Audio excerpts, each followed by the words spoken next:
Hello friends, நம்ம சேனலுக்கு என்ன வீடியோ பார்த்தீங்கன்னா தளபதி 69 பற்றி தாங்க. தளபதி 16 அப்டேட் வந்துருச்சு. நேற்றே வந்து ஒரு வீடியோ மாதிரி விட்ருந்தாங்க. இன்றைக்கி பார்த்தீங்கன்னா அனௌன்ஸ்மெண்ட் போஸ்ட் ஒன்று விட்ருக்காங்க. அதாவது யார் டேரக்டர், யார் மியூசிக் டேரக்டர்னு. டேரக்டர் வேறு எவ்வளோ நம்ம அச்சுவினோத் சார் தான் டேரக்ட் பண்ணுறாரு. அனிருத் சார் வந்து மியூசிக் பண்ணுறாரு. படம் கண்டிப்பாக ஃபயராக இருக்கும்னு தான் நினைக்கிறேன். ஏன்னா பார்த்தீங்கன்னா போஸ்டர் நல்லா ஃபயராக தான் இருக்குது. அதுவும் இல்லாமல் பார்த்தீங்கன்னா இந்த படம் வந்து பார்த்தீங்கன்னா பாலிடிக்ஸ் மிக்ஸ்டு ஸ்டோரி மாதிரி எனக்கு தோணுது. ஏன்னா பார்த்தீங்கன்னா ஜனநாயகத்தின் தீபம் ஏற்றவர் அப்படிங்கிற மாதிரி அந்த லைன்ஸ் போட்டிருக்காங்க. எனக்கு என்னமோ பாலிடிக்ஸ், ஃபன்னு, அதாவது காமெடி எல்லாமே கலந்த ஒரு கமர்ஷியல் மூவியாக இருக்கும்னு நான் நினைக்கிறேன். Last time. அதனால் கண்டிப்பாக அச்சுவினோத் சார் வந்து நல்லபடியாக எடுப்பாருன்னு தான் நான் நினைக்கிறேன். கண்டிப்பாக படம் நல்லாயிருக்கும்னு தான் தோணுது.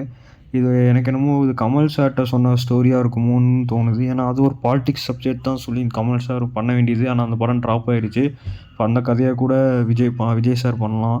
ஆனால் லாஸ்ட் டைமுங்கிறனால கண்டிப்பாக ஒரு ப்ரெஷர் இருக்கும் அச்சுவினோத் சாருக்கு. கண்டிப்பாக ஆனால் படம் நல்லா இருக்கணும், நல்லா தான் இருக்கும்.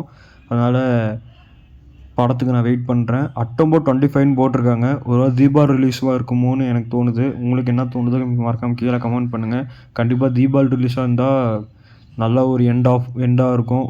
கடைசி படம் தீபாவளிக்கு வந்தால் கண்டிப்பாக அதுவே ஒரு தீபாவளி ஒரு ஃபெஸ்டிவல். தளபதி படம் வந்தாலே ஒரு ஃபெஸ்டிவலாக தான் இருக்கும். தீபாவளியும் தளபதி படம் வந்தால் கண்டிப்பாக அது தாறுமாறாக இருக்கும். நீங்கள் என்ன ஃபீல் பண்ணீங்களோ மறக்காமல் கமெண்ட் செக்ஷனில் சொல்லுங்கள். நான் படத்துக்கு ரொம்ப வெயிட் பண்ணிருக்கேன். அடுத்தடுத்த அப்டேட் வரும்போது நான் உங்களுக்கு அப்டேட் பண்ணுறேன். தேங்க்யூ ஃபார் வாட்சிங்.